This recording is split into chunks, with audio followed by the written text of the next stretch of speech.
Hi guys, ඉතින් මේ video එකෙන් අපි ඔයාලව සෝල් සිටි එකේ නයිට් ටුවර් එකක් තමයි එක්කගෙන යන්න හිතාගෙන ඉන්නේ. බස් එකේ තමයි අපි සෝල් සිටි එකේ නයිට් ටුවර් එක කරන්න හිතාගෙන ඉන්නේ. අපි ඉතින් ඉස්සලාම ගිහිල්ලා මේකට බස් ටිකට් එක අරගෙන එමු.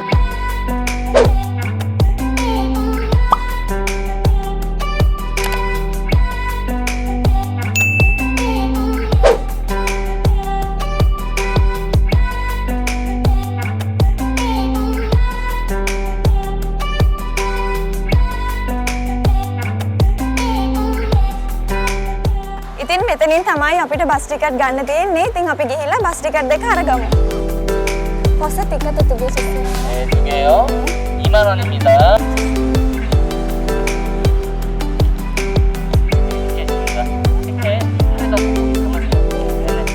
අපි දැන් බස් ටිකට් දෙක ගත්තා. ඉතින් අපි අද නයිට් ටුවර් එක තමයි කරන්නේ. සාමාන්‍යයෙන් සෙනසුරාදා ඉරිදා දවස් වලට නම් ඩේ ටුවර් එකක් තියෙනවා. ඉතින් අද අපි කරන්නේ නයිට් ටුවර් එකක්. සාමාන්‍යයෙන් වෙන දවස් වලට නම් මා නෝචනෙන් තමයි බස් ටිකට් එකක් වෙනවයි කිව්වා. ඉතින් අද පොඩි ඩිස්කවුන්ට් එකක් තියෙන නිසා අපි දෙන්නට බස් ටිකට් දෙකම මාන් දෙකක් වගේ මුදලක් තමයි උනේ.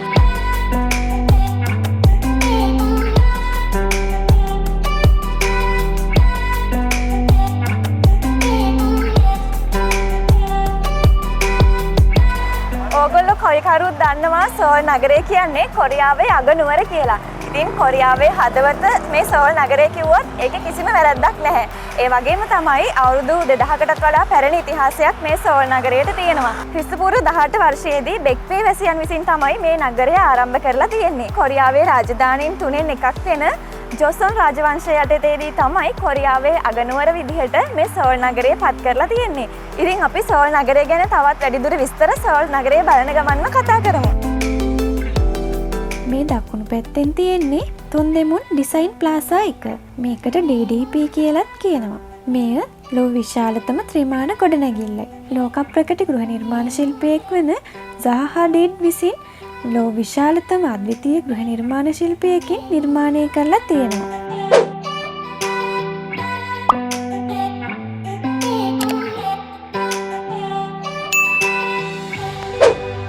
අර ඈතින් පෙන්නේ අපි සිටි ටුවර් එක යන බස් එක. අපි දැන් බස් එකට නගින්නයි යන්නේ. මේ විදිහට අපි දෙවෙනි තට්ටුවේ තමයි බුක් කරේ බස් එකේ ෂීට් එක. එහෙනම් අපි යමු.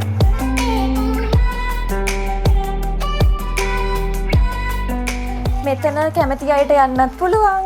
ඉතින් අපි බුක් කරේ අර ඕපන් කොටසේ. ඉතින් අපි හරියට යනවා.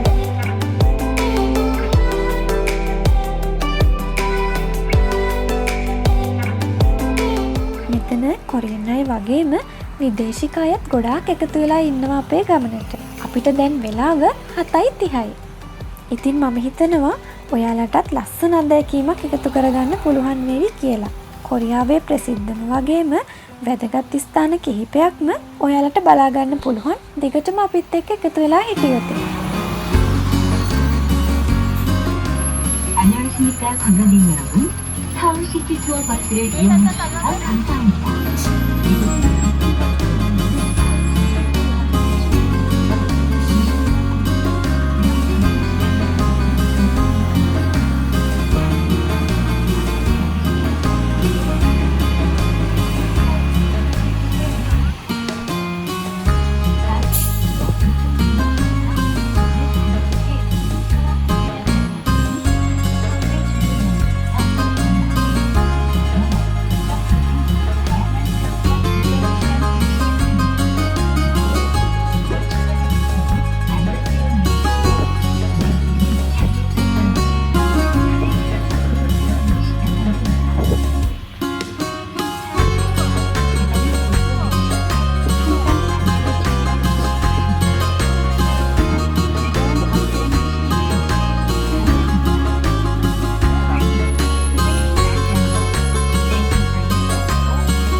සිටි ටුවර් එක පටන් ගන්නේ තොන්දෙමුන් වලින්. තොන්දෙමුන් කියන්නේ සෝල් සිටි එකේ තියෙන තවත් නගරයක්. කොරියාවේ රෙදිපිලිවලට වඩාත් ප්‍රසිද්ධම නගරය තමයි තොන්දෙමුන් කියන්නේ. අපි දැන් යන වටේම තියෙන්නේ shopping malls. කොරියාවේ ඉන්න අපේ ලංකාවේ අයත් හැමෝම වගේම තොන්දෙමුන් කිව්වහම දන්නවා. ගොඩාක් අඩුවට රෙදිපිලි වගේම බඩු භාණ්ඩත් මෙතනින් ගන්න පුළුවන්.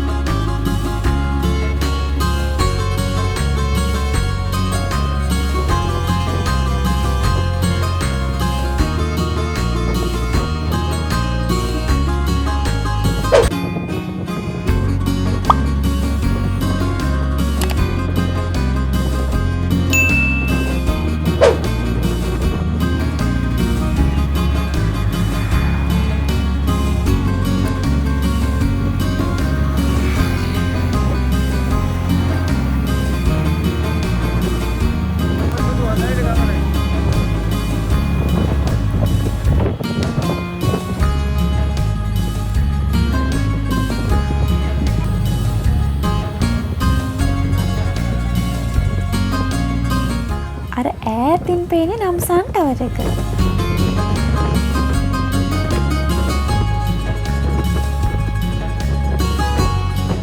වව්! මේක නම් මාරම අත්දැකීමක්. මගේ ජීවිතේ පළවෙනි වතාවට තමයි මේ වගේ අත්දැකීමක් ලබන්නේ. අපි බලමු අන්තිම වෙනකම් මේ එක්ස්පීරියන්ස් එක කොයි වගේ වේද කියලා.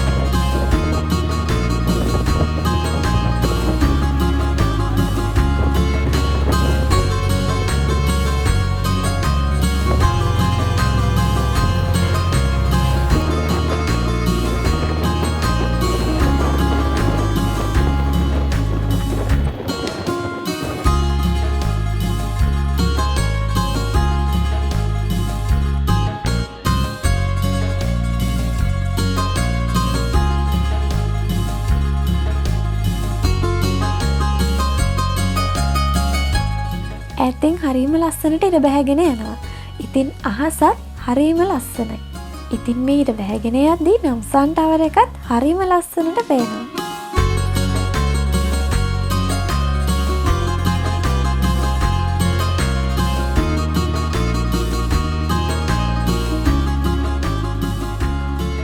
සෝල් වල යුනෙස්කෝ ලෝක උරුමයන් 5ක් පිහිටලා තියෙනවා. චැන්දියොක් මාලිගාව, වසොන් බලකොටුව, ජොම්මියෝ දේවස්ථානය, නැම්හන් සොන් සහ ජොසොන් රාජවංශයේ රාජකීය සොහොන්, ගංනම් සහ ඩිජිටල් මීඩියා කේන්ද්‍ර කරගත් ප්‍රධාන තාක්ෂණ කේන්ද්‍රස්ථාන, සැම්සුන්, LG, හයිහොන්ඩයි ඇතුළු සමාගම් ගොඩක මූලස්ථාන සෝල් සිටි එක මූලික කරගෙන පිහිටලා තියෙනවා. ආසියානු ක්‍රීඩා, ඔලිම්පික් තරඟ, සෝල් සමුළුව වගේ විශේෂ දේවලුත් මේ සෝල් නගරේ ප්‍රධාන කරගෙන පවත්වනවා. කොරියාවේ හදවත සෝල් නගරය කිව්වොත් ඒක හරියටම හරි. සාමාන්‍යයෙන් මිලියන 9.7ක වගේ ජනග්‍රහණයක් මේ සෝල් වල ජීවත් වෙනවා. ටෝකියෝ, නිව්යෝර්ක්, ලොස් ඇන්ජලිස් වලින් පස්සේ 4 වෙනියට දියුණු ආර්ථිකයක් තියෙන අග නගරය ලෙස සෝල් නගරය 2014 දී පත් වෙනවා. 2017 දී සෝල් වල ජීවන වියදම ගෝලීය වශයෙන් 6 වෙනි ස්ථානයට පත් වෙනවා. ඉතින් මේ සෝල් නගරය ගැන දවසකින් දෙකකින් සතියකින් වීඩියෝ කරලා ඉවර කරන්න බෑ. අපිට බලන්න තැන් ගොඩාක් තියෙනවා.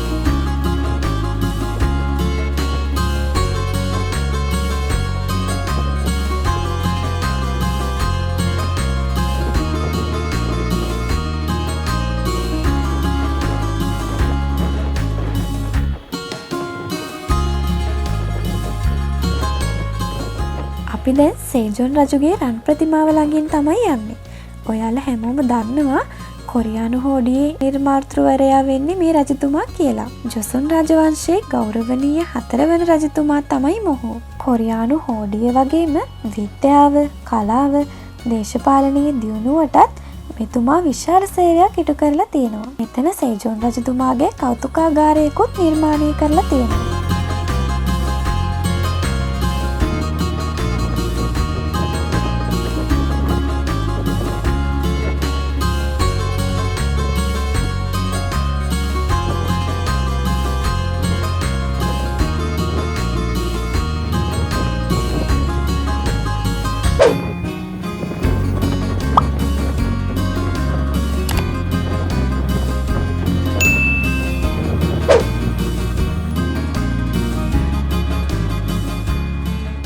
අපි දැන් පහු කරන්නේ කොරියාවේ ජාතික කෞතුකාගාරයයි.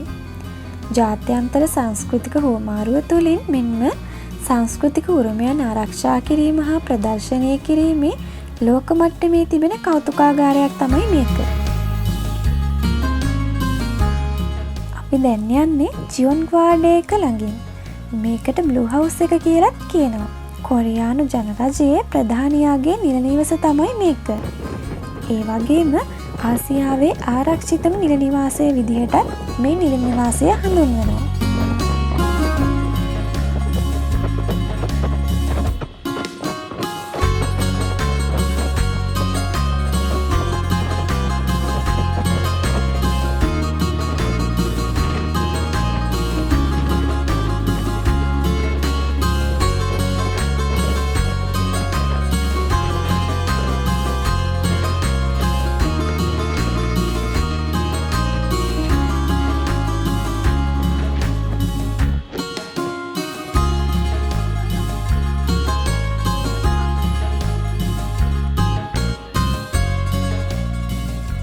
ගුවන්හාමුන් 1395 ජොසොන් රාජවංශයේ නිල මාලිගය වන ග්යොන්බොක්දොන් මාලිගයේ ප්‍රධාන දොරටුව ලෙස ගුවන්හාමුන් ඉදි කරලා තියෙනවා.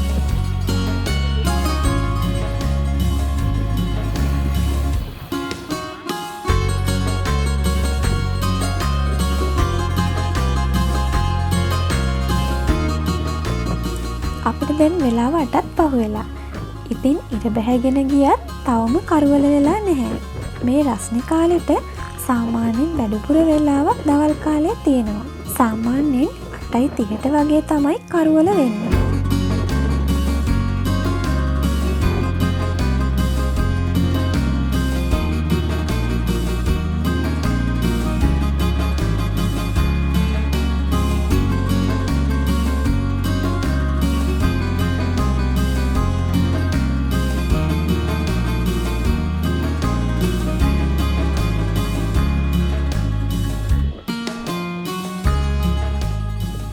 දැන්නම් ටික ටික කරුවල වැටීගෙන එනවා. බිල්ඩින් වල වගේම පාරෙත් ලයිට් දාලා හරිම ලස්සනයි. අපි ගමන පටන් ගත්තට වඩා වෙනස්ම පරිසරයක් තමයි දැන් තියෙන්නේ.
සෝල් යෝක් එක ළඟින්. ඉතින් මුළු කොරියාවෙම ප්‍රධානම දුම්රිය ස්ථානය තමයි මේ සෝල් යෝක් එක කියලා කියන්නේ.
ඉතින් ඔයාලට පේනවද අර ඈතින් පේන්නේ නම්සන් ටවර් එක?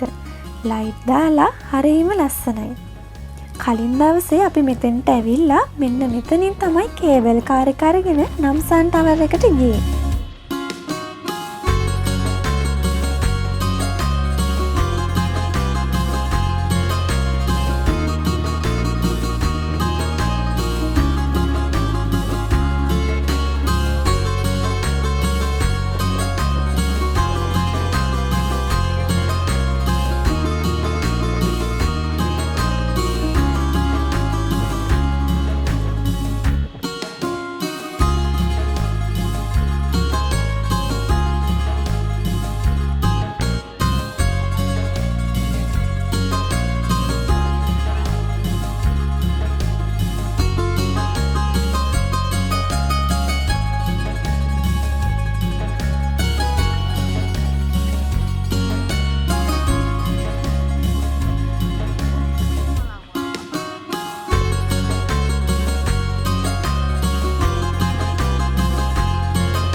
ඒ වගේම ඔයාලගෙත් සිහින කාරකද කියලා බලන්න මෙන්න මේක. වව්! ඩ්‍රීම් එක යටින් යද්දි අපි උඩින් යන අවස්ථාවක් තමයි මේක.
ඉතින් මේක නම් මාරුම අත්දැකීමක්. කොරියාවේ ඉන්න අපේ යාළුවා අනිවාර්යෙන්ම මේ සෝල් සිටි ටුවර් බස් එකේ මේ අත්දැකීම ගන්න අනිවාර්යෙන්ම කියලා කියනවා.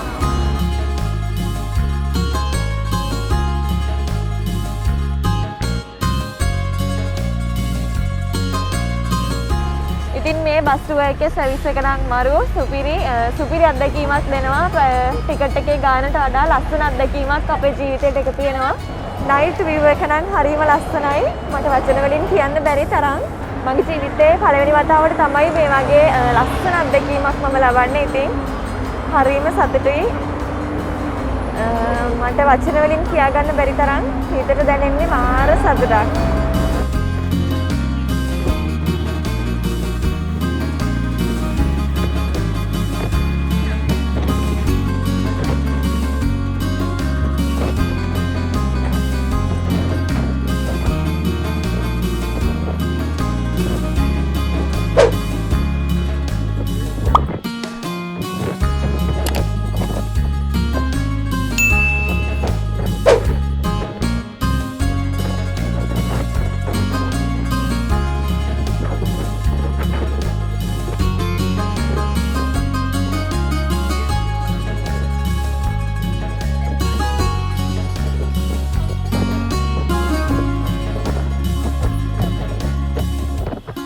අපි අපේ ගමනාන්තයට ඇවිත් ඉන්නේ. ඉතින් පැය කහමාරක් වගේ කාලයකින් වෙනස්ම විදිහකින් සෝල් සිටි එකේ සුන්දරත්වය වගේම වැදගත් ස්ථාන රැසක් අපිට බලා ගන්න පුළුවන් වුණා. අපි මේ නිවාඩුව ගත කරන්න සෝල් ආපු විදිය ඔයාලත් එක්ක ෂෙයා කරගත්තා. කොරියන් කෑමක රස බැලුවා. ඒ වගේම පෙම්වතුන්ගේ පාරාදීසය නම්සන් ටවර් එකට ගියා. හංගඟ ළඟ වරුවක් ගත කරන්න පුළුවන් වුණා. ඒ වගේම අද වීඩියෝ එකත් ඔයාලා හොඳට එන්ජොයි කරන්න ඇති කියලා හිතනවා.